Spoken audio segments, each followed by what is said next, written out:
Praise Lord. जल्दी से जल्दी आने वाला प्रभु यीशु मसीह के अति पवित्र नाम में सब पवित्र लोगों को मसीह वंदना देता हूँ। प्रभु की बड़ी दया है, प्रभु ने और भी एक दिन हमारा आयु में जोड़ दिया। एक एक दिन जब हमें मिलता है, हमें और भी आत्मीय जीवन में उन्नति पाने के लिए, मसीह की रूप बनते जाने के लिए, मसीह के स्वभाव में बढ़ने के लिए, क्योंकि जैसा यीशु मसीह का स्वभाव है ऐसे तुम्हारा भी हो करके फिलिपियों 2:5 में हम पढ़ता है ना। यीशु मसीह की स्वभाव हमारे में होना, हर एक मसीह लोगों में यीशु मसीह का स्वभाव आना। यीशु मसीह का स्वभाव सब में आ गया तो स्वर्ग बन गया, बहुत बड़ी बात है ना। तो इसका मतलब क्या है कि हमारे में कैसा स्वभाव है। इवन दूसरा पत्रोस 5 अध्याय का 4 वचन में हम पढ़ता है, हम ईश्वरीय स्वभाव का भागीदार है, ईश्वरीय स्वभाव का भागीदार। प्रियो, हम लोगों ने पिछले दिनों में एफिसियों का पत्री 4 अध्याय का 24 से 32 तक का वचनों से जो नया जन्म पाया हुआ, यीशु मसीह को धारण किया हुआ नया मनुष्य बना, वो व्यक्तियों में होना चाहिए 7 स्वभाव की श्रेष्ठता हम लोग देख रहा था। तो आज 7वीं बात पर हम लोग आ गया। मैं आपको बताना चाहता हूँ, बहुत गंभीर विषय है, इसलिए उसको ध्यान से सुनिएगा। उसका 32वां वचन आज हम पढ़ करके थोड़ा सा मनन करेंगे। एफिसियों 4 अध्याय उसका 32 वचन। एक दूसरे पर कृपालु और करुणामय हो, और जैसे परमेश्वर ने मसीह में तुम्हारे अपराध क्षमा किए, वैसे ही तुम भी एक दूसरे के अपराध क्षमा करो। बहुत बड़ी बात है प्रियो, मसीह जीवन है ना, क्षमा देने वाला जीवन है। इसका मतलब क्या है आपको मालूम है? आज बहुत लोगों के बारे में कंप्लेंट बोलता, वो ऐसा है ऐसा है। क्यों बोलता मालूम है? उनको क्षमा करने के लिए मन नहीं। मतलब एक सच्चा मसीह जीवन में नो कंप्लेंट रहित जीवन है मसीह जीवन। ये अनेक व्यक्ति जानना, एक व्यक्ति अगर कंप्लेंट कर रहा है, इसका मतलब उसको क्षमा करने के लिए उत्साह नहीं है। आज हमारा पारिवारिक जीवन में हो, मंडली जीवन में हो, ऑफिस के जीवन में हो, हर जगह पर ये जो क्षमा का बात तो बहुत मूल्यवान बात है। बहुत ध्यान से सुनना। आपको मालूम है, जब एक परिवार में एक पति पत्नी आपस में हमेशा झगड़ा, एक दूसरे के ऊपर दोष लगाता, बोलता है तेरा कारण ये घर में शांति नहीं। अब देखिए, ये अधिकतर घरों में होने वाली एक बात समस्या है। दोनों ने एक निर्णय लिया, ऐसा करो कि कौन समस्या खड़ा करता है, हमारा समस्या क्या है वो लिखो। उसके लिए दोनों ने एक रजिस्टर मतलब आपस में दिया। बोला मेरा कमी तू लिखो, तेरा कमी मैं लिखूंगा। एक हफ्ता हम लोग मतलब अपना एक दूसरे का कमी समस्या खड़ा करने वाला बात को ढूंढ कर लिखेंगे। अभी एक हफ्ते के बाद में दोनों अभी वो चर्चा में आ गया। दोनों चर्चा में आ गया तो पत्नी 2 रजिस्टर लेकर आया। एक रजिस्टर दिया था, 2 रजिस्टर पति के पास दिया। पति ने निकाल कर देखा तो बाप रे, क्या क्या बात है। मतलब ऑफिस में से आने में देर हो गया, कहाँ गया था पूछा तो ऐसे बोला, पर तो ऐसे नहीं था, मैंने पता किया वैसा गया। समस्या खड़ा कर दिया। मछली लाने के लिए बोला मटन लाया, नमक लाने के लिए बोला हल्दी लाया। बोले अर्थ छोटी छोटी बातों में इतना बड़ा समस्या का बात लिख करके 2 रजिस्टर भर दिया है। वास्तव में पढ़ करके पति को बहुत हंसना आया। इसके बाद में पति ने अपना रजिस्टर पत्नी का हाथ में दिया, बोला अभी ये पढ़ कर देखो। अभी पत्नी ने सोचा देखो मेरे को तो पति के बारे में 2 रजिस्टर भर करके था, पर तो मेरा पति का अब एक ही रजिस्टर है, देखते हैं क्या है। खोल कर देखा, पूरा पढ़ाएंगे है। पत्नी बोला देखा मेरे जीवन में तुमको एक भी गलती पाने का मौका नहीं मिला। बोलो समस्या पूरा तेरी कारण। देखो पत्नी पर वापस वो ये हो रहा है, टेंशन में आगे हो। तब वो पति ने बहुत प्यार से हंसते हुए बोला मेरा प्रिय पत्नी, तेरे बारे में कपड़े लिखने के लिए जाएगा तो मेरे को 10 रजिस्टर में भी पूरा नहीं होगा। तू तो 2 रजिस्टर भर दिया, पर तेरा बात लिखने के लिए जाएगा तो 10 रजिस्टर में भी नहीं होगा। तो मैं क्या करता हूं, तू जो भी करता है ना, मैं तुरंत क्षमा करता हूं। क्षमा कर दिया तो फिर लिखने के लिए बाकी कुछ है ही नहीं। देखा प्रियो है, क्षमा कितना महत्व का बात है। तो हमारे जीवन में आज हमारे जीवन कैसा है? मतलब एक कंप्लेंट रहित जीवन है। अब നമുക്ക് प्रभु के उपस्थिति में हमें अपने आप को परखना है। मुझे आज क्षमा देने का स्वभाव है क्या? आपको मालूम है, अगर आपने प्रभु के पास आया, यीशु मसीह के पास आने के बाद में हमें मिलने वाला सबसे पहला बात क्या मालूम है? पाप क्षमा।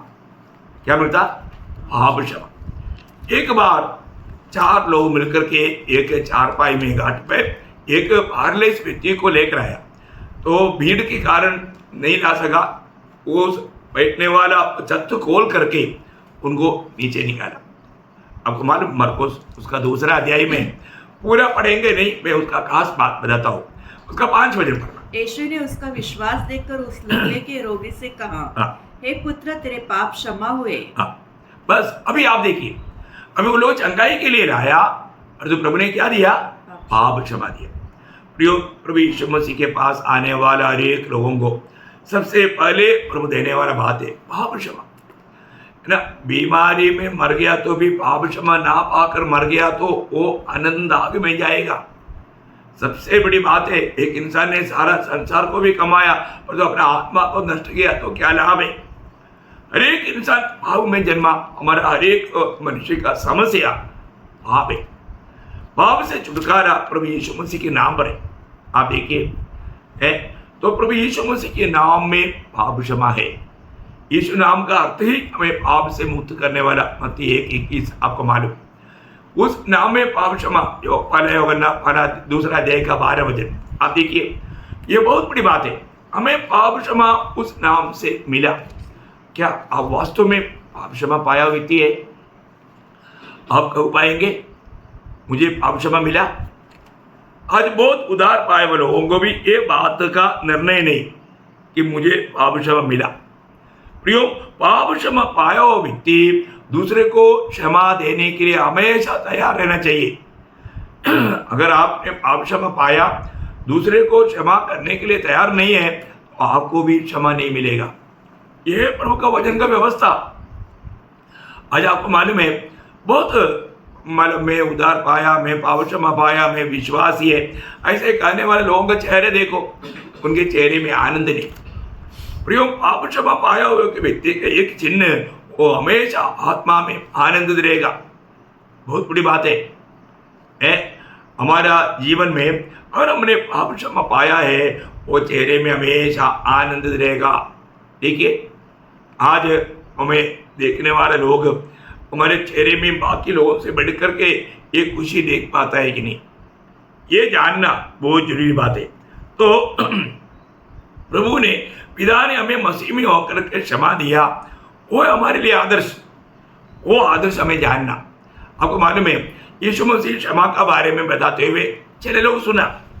एक बार जब लूका उसका 17 अध्याय उसका 4 वचन में यीशु मसीह ने जब कहते हुए क्षमा का बारे में कहते हुए बोला, यदि दिन भर में वह 7 बार तेरा अपराध करे और 7 बार तेरे पास फिर आकर कहे मैं पछताता हूँ, तो उसे क्षमा कर। देखा, 7 बार भी एक व्यक्ति तेरे साथ मतलब बुरा करे और क्षमा मांगे, क्षमा देना। वो बात को क्लियर करने के लिए आपको मालूम है, पुराने नियम के अनुसार है तो आमोस 1 अध्याय का 3, 6, 9 वचनों में लिखा है 3 या 4 बार, 3 या 4 बार। और यहाँ पर यीशु मसीह बोलते हैं 7 बार। इसलिए सारे बातों को मिला करके डाउट क्लियर करने के लिए पत्रोस ने एक सवाल एक बार प्रभु को पूछा, आपको याद होगा, और उसका उत्तर प्रभु ने क्या दिया और कैसे दिया, ये जानना हर एक पवित्र लोगों के लिए बहुत ही अच्छी बात है। एक बहुत विस्तार से वो बात को बताने के लिए टाइम नहीं, लेकिन उसका खास पॉइंट मैं आपको बताऊंगा। मत्ती के सुसमाचार 18 अध्याय उसका 21 से 35 तक वचन। तब पतरस ने पास आकर उससे कहा, हे प्रभु, यदि मेरा भाई अपराध करता रहे तो मैं कितनी बार उसे क्षमा करूं? क्या 7 बार तक? यीशु ने उससे कहा, मैं तुझसे ये नहीं कहता कि 7 बार तक, वरन 7 बार के 70 गुणे तक। हाँ। इसलिए स्वर्ग का राज्य उस राजा के समान है जिसने अपने दासों से लेखा लेने चाहा। हाँ। जब वह लेखा लेने लगा तो एक जन उसके सामने लाया गया जो 10,000 कोड़े का कर्जदार था। जबकि चुकाने को उसके पास कुछ न था, तो उसके स्वामी ने कहा, यह और उसकी पत्नी और बाल बच्चे और जो कुछ इसका है सब बेचा जाए और कर्ज चुका दिया जाए। इस पर उस दास ने गिरकर उसे प्रणाम किया और कहा, हे स्वामी, धीरज धर, मैं सब कुछ भर दूंगा। तब उस दास के स्वामी ने तरस खाकर उसे छोड़ दिया और उसका कर्जा भी क्षमा कर दिया। परंतु जब वह दास बाहर निकला तो उसके संगी दासों में से एक उसको मिला जो उसके 100 दिनार का कर्जदार था। उसने उसे पकड़कर उसका गला घोटा और कहा, जो कुछ कर्ज तुझ पर है भर दे। इस पर उसके संगी दास गिरकर उसे विनती करने लगा, धीरज धर, मैं सब कुछ भर दूंगा। उसने न माना, परंतु जाकर उसे बंदीगृह में डाल दिया कि जब तक कर्ज भर न दे तब तक वही रहे। उसके संगी दास यह जो हुआ था देखकर बहुत उदास हुए और जाकर अपने स्वामी को पूरा हाल बता दिया। तब उसके स्वामी ने उसको बुलवाकर उससे कहा, हे दुष्ट दास, तूने जो मुझसे विनती की तो मैंने तेरा वह पूरा कर्ज क्षमा कर दिया। इसलिए जैसे मैंने तुझ पर दया की वैसे क्या तुझे भी अपने संगी दास पर दया करना नहीं चाहिए था? और उसके स्वामी ने क्रोध में आकर उसे दंड देने वाले के हाथ में सौंप दिया कि जब तक वह सब कर्ज भर न दे तब तक उनके हाथ में रहे। इस प्रकार यदि तुम में से हर एक अपने भाई को मन से क्षमा न करेगा तो मेरा पिता जो स्वर्ग में है तुम्हें भी वैसा ही करेगा। प्रियो, ये बहुत बड़ा चेतावनी है। आज हमारे जीवन में हमें परखना है, हमने क्षमा पाया है तो। अभी देखो, वो बात को समझने के लिए प्रभु ने वो दृष्टांत बताया।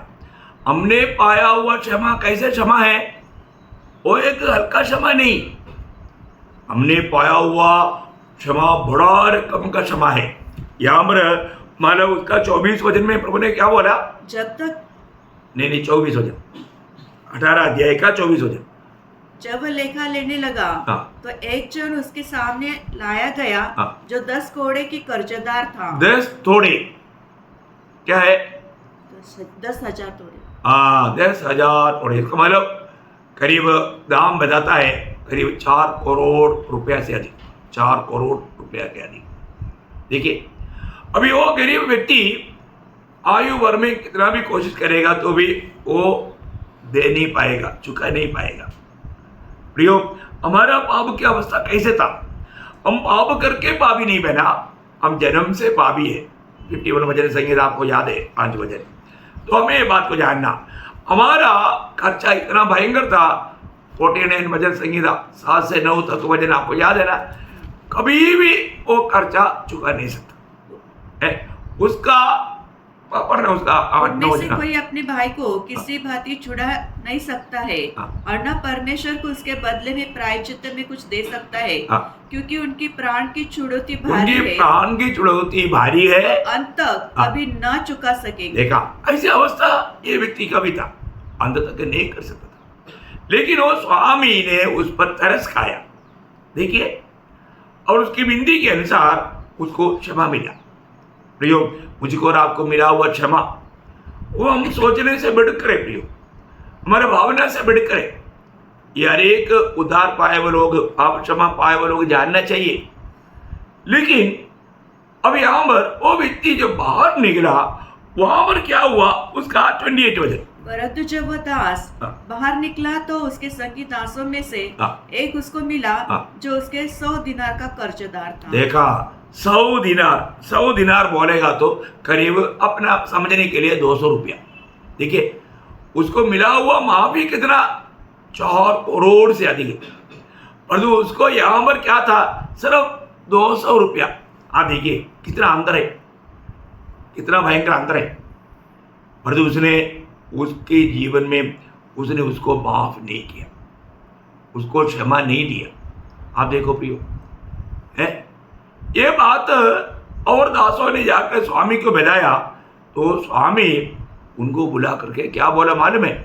उसका 33 वचन। इसलिए जैसे मैंने तुझ पर दया की वैसे ही क्या तुझे भी अपने संगी दास पर दया करना नहीं चाहिए था? नहीं चाहिए था? अरे तुमको तो दया मिला ना, तुमको इतना बड़ा अनुग्रह मिला ना, तुमको इतना दया मिलने के बाद में तुम दूसरे के साथ दया नहीं करना चाहिए था? एक बड़ा सवाल है प्रियो, है हमारे जीवन में हम लोग छोटी छोटी बातों को बड़ा बना करके दूसरे को बिल्कुल क्षमा देने के लिए तैयार नहीं।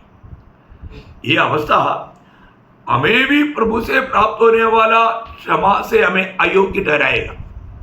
बहुत बड़ी बात है। मुझे तुझ पर दया हुआ। अब मालूम है यही बात को याकूब का पत्री में उसका दूसरा अध्याय का 13 वचन में याकूब क्या कहता है मालूम है? याकूब 2:13, क्योंकि जिसने दया नहीं की उसका न्याय बिना दया के होगा। हाँ देखा, जिसने दया नहीं किया उसका न्याय बिना दया का होगा। प्रियो, दया पाया वो लोग दया करना है प्रियो। हम दया ना करना बोलेगा तो कितना दुखदायी बात है। हम पर प्रभु का इतना बड़ा दया हुआ है। आपको मालूम है हमारे प्रभु यीशु मसीह ने उसके साथ जो भी किया, यीशु मसीह हमारे आदर्श है। यीशु मसीह को लोगों ने कोड़े मार करके पूरा शरीर को छेदा है, उसका मुंह पर कपड़ा डाल करके बॉक्सिंग मारा, उसका चेहरे का बाल उखाड़ा है, उसका मुंह पर थूका है, कील का मुकुट पहना करके लाठी से मारा। कितना दुख, वेदना, तकलीफ, कष्ट सब दिया, लेकिन प्रभु ने इवन इतना भयंकर श्रापित मृत्यु, सूली का मृत्यु, आपको मालूम है वो सूली में प्रभु ने सिर्फ 7 शब्द कहा, उसमें पहला शब्द आपको मालूम क्या है? क्षमा था, है ना? लूका उसका 23 अध्याय का 34 वचन। तब यीशु ने कहा, हे पिता इन्हें क्षमा कर, क्योंकि ये जानते नहीं कि क्या कर रहे हैं। देखा, इन्हें क्षमा कर, प्रभु ने क्षमा दिया। प्रियो, हम लोग इतना बड़ा क्षमा, प्रभु ने प्रभु के साथ जो भी व्यवहार किया उनको सबको प्रभु ने क्षमा दिया। हाँ देखिए, यीशु मसीह हमारा आदर्श है। उस आदर्श पर चलने वाले जीवन मसीह जीवन। इसलिए आपको मालूम है जब चले लोगों ने यीशु मसीह को प्रचार करने के लिए सिखाओ, ऐसे नहीं बोला, प्रार्थना करना सिखाओ। प्रभु ने सिखाया हुआ प्रार्थना। कई लोग उसको यीशु मसीह का प्रार्थना बोलते हैं। यीशु मसीह का प्रार्थना नहीं, चेलों की प्रार्थना करने का रीति। तो उस प्रार्थना में एक शब्द ऐसा है, आपको याद होगा, मत्ती की सुसमाचार उसका 6 अध्याय उसका 12 वचन। और जिस प्रकार हमने अपने अपराधियों को क्षमा किया है, वैसे ही तू भी हमारे अपराधों को क्षमा कर। देखो प्रार्थना कितना महत्वपूर्ण प्रार्थना है ना। आप देखिए, क्योंकि हमने हमारे अपराधियों को क्षमा दिया, वैसा ही देखा, इसका मतलब अगर हमने क्षमा नहीं दिया तो हम प्रार्थना में क्या बोल रहे हैं? प्रभु हमने हमारे अपराधियों को क्षमा नहीं दिया, इसलिए तुम भी हमारा अपराध क्षमा मत कर। आप देखो प्रियो, क्षमा करते बिना प्रार्थना का हमारा उत्तर नहीं आएगा, हमें भी क्षमा नहीं मिलेगा। हमें क्षमा करने के ऊपर हमारा जीवन का विजय है। प्रियो, आप देखिए आज बहुत लोग एक सच्चा विजयी जीवन नहीं मिला था। वही अध्याय में मत्ती 6 अध्याय उसका 14 और 15 वचन में प्रभु यीशु ने बताया वो बात तो बहुत श्रेष्ठ बात है। इसको आप लोग बहुत गौर से समझना प्रियो। मत्ती 6 अध्याय का 14-15 वचन। इसलिए यदि तुम मनुष्य के अपराध क्षमा करोगे तो तुम्हारा स्वर्गीय पिता भी तुम्हें क्षमा करेगा, और यदि तुम मनुष्य के अपराध क्षमा न करोगे तो तुम्हारा पिता भी तुम्हारे अपराध क्षमा न करेगा। देखो कितना क्लियर बात है, एकदम साफ बात है। तो आज हमारे जीवन में मुझे सुनने वाला अनेक पवित्र लोगों में एक बात पूछना चाहता हूँ। आज आपका दिल में आप अपनी साथी विश्वासियों में किसी के साथ भी नफरत कड़वाहट रह करके उसको पूरा दिल से अगर प्यार नहीं कर पाता है तो आपके अंदर उसके प्रति मतलब क्षमा ना दिया हुआ अनुभव है।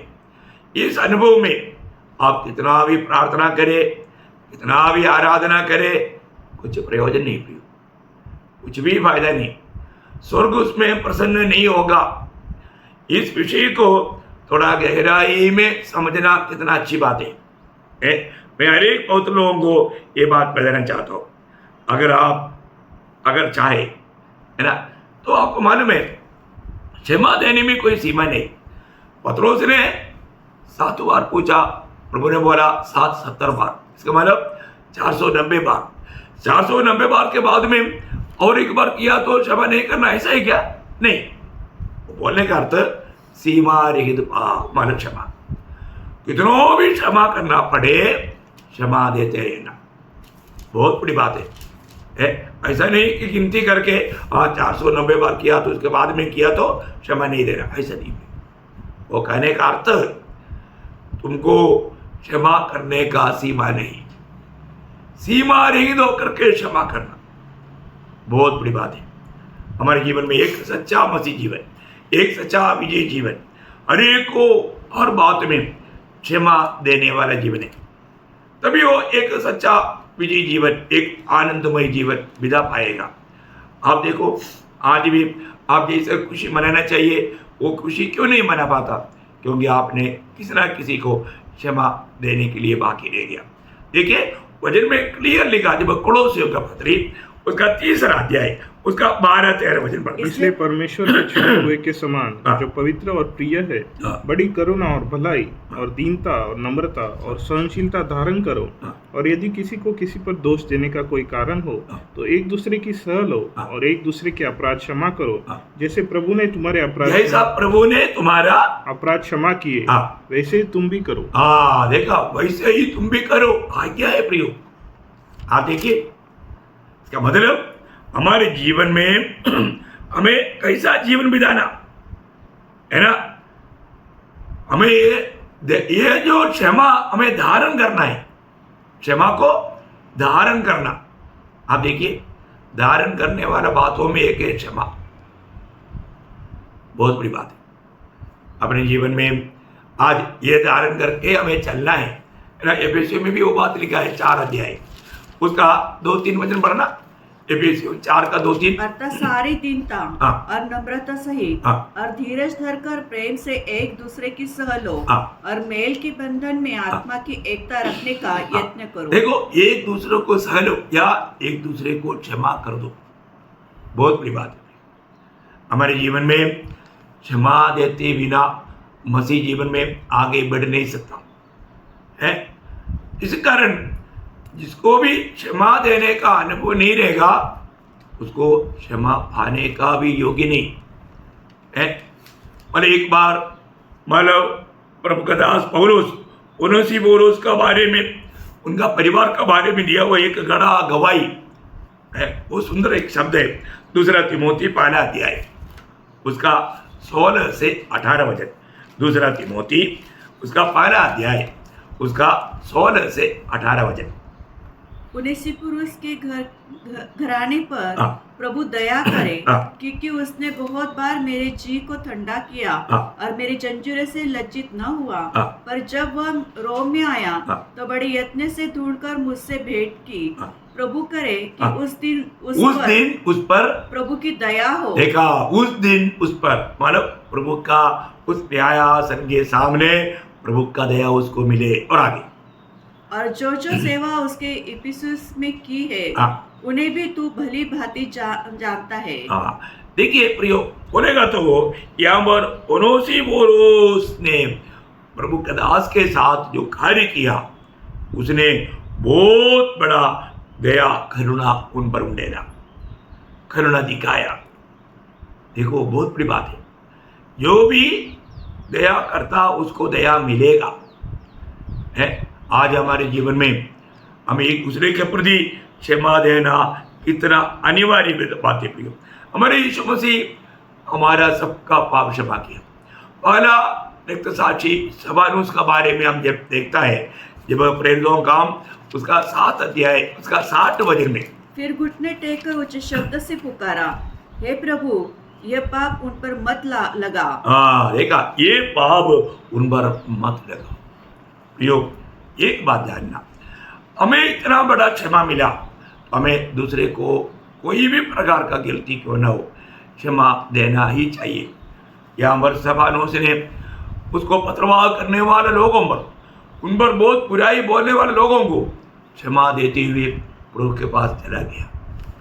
मैं हर एक पवित्र लोगों को बोलना चाहता हूँ, आप क्षमा देगा तो आपको उसका मानव प्रतिफल में क्या मिलेगा आपको मालूम है?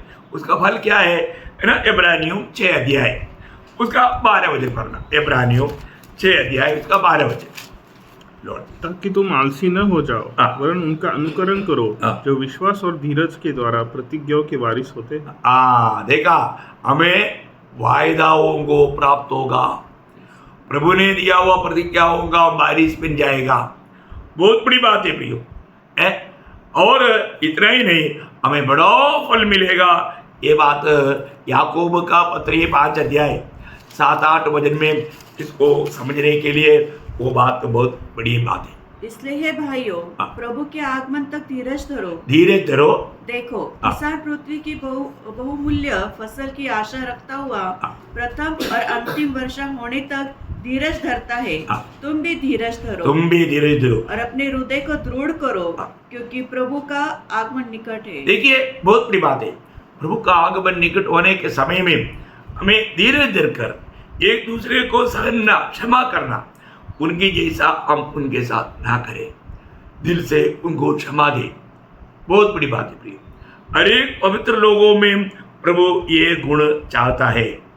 आज अपना जीवन में ये गुण प्रकट करके मैं जीवन बिता पा रहा है कि नहीं, ये बात को हमें परखना।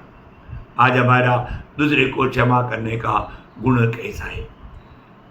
एक सच्चा आत्मिक आनंद में आपको मालूम है, आत्मा का फल में ये धीरज है, ये क्षमा है ना। मन गलातियों 5 अध्याय का 22-23 वचन आप लोगों को हमेशा वो बाईघाट रहता। क्या बोलता? पर आत्मा का फल प्रेम, आनंद, शांति, धीरज। देखा, धीरज वहां पर आया। धीरज मीन्स क्षमा करने वाला स्वभाव। ये बहुत बड़ी बात है। वो आत्मा का फल है प्रिय। आत्मा में रहने वाले लोगों को आत्मा का फल चाहिए, है ना। इससे हमें बड़ा प्रतिफल प्राप्त होता है। अगर ऐसा क्षमा करने वाला गुण नहीं होगा तो हमें बड़ा प्रतिफल नष्ट हो जाएगा। नष्ट नहीं होना। प्रभु का आगमन निकट है, इसलिए आज हमने जो विचार किया क्षमा का अनुभव है। तो हम लोग ये बातों में से 7 बात देख लिया। पहले बात हमने देखा था सच बोलना, दूसरी बात हमने देखा था पाप नहीं करना, तीसरी बात हमने देखा था शैतान को अवसर नहीं देना, 4वां बात हमने देखा था चोर वापस चोरी ना करे, और 5वां बात हमने देखा था कोई बुरी बात मुंह से ना निकले, 6वां बात हमने देखा था पवित्र आत्मा को शोभित ना करे, और 7वां बात है क्षमा देना। कितना मनोहर जीवन है। उसी जीवन में हर एक नया जन्म पाया हुआ लोगों में ये 7 गुण दिखना चाहिए, तब वो एक सच्चा विजयी जीवन बिताता है। ये बात का सबूत है। तो अपने आप को परखना मैं आग्रह करता हूँ। ये वचन आप भूलना नहीं, जरूर ये 7 बात का अच्छा परख करके एक विजयी जीवन बिताते हुए प्रभु के आगमन का दिन में बड़े और विश्वासियों के दास वो पुकार सुनने के लिए, सुनने वाला सब पर प्रभु का अनुग्रह हो, प्रभु को महिमा मिले। आमीन।